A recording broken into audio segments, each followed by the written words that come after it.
Mutual funds or stocks? Where should working professionals put their hard-earned money? In this video, I'll share my personal journey of 5 years in investing, the lessons I've learned, and what might help you decide. To be frank, investing in mutual funds felt boring, while stocks gave thrill and excitement. But here's the catch. Are we here for thrill with our hard-earned money or for financial growth?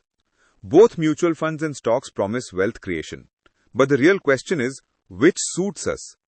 Both are uncertain, both give no guarantee, yet we continue to invest because we believe in the Indian growth story. Let's first dive into mutual funds, and then we'll move to stocks. The biggest concern people have with mutual funds is the expense ratio. Many feel fund managers charge too much. But think about it.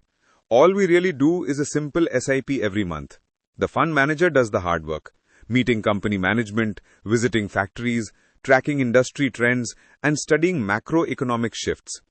They have more leverage than us, and if they outperform the benchmark, they deserve the fee.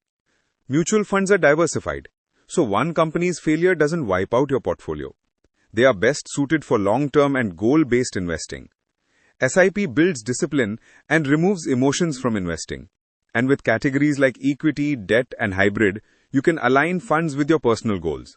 Plus, tax treatment on long-term gains often make them more efficient than frequent stock trades. So while mutual funds may feel boring, they quietly build wealth in the background. But what about stocks? The thrilling side of investing. If you're finding this helpful, don't forget to like, share, and subscribe. Stocks can be exciting. I've seen stocks that gave no returns for years, and I've also seen stocks double in just 1 month. That's how unpredictable the market is. Stock investing is often about timing, but the truth is we cannot time the market. Even strategies don't always work because the market is supreme and has its own mood swings.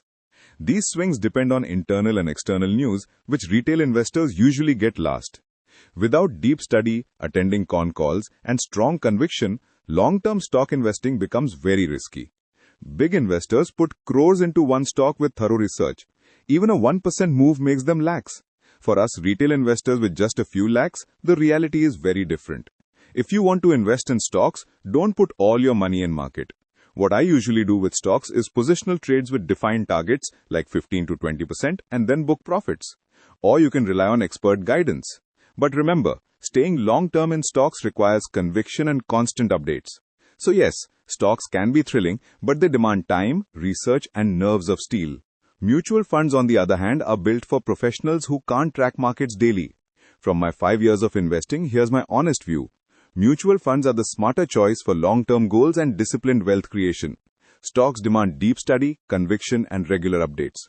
After all, it's your hard-earned money. Invest wisely, not emotionally. Comment below, are you going with mutual funds or stocks? And don't forget to subscribe for more.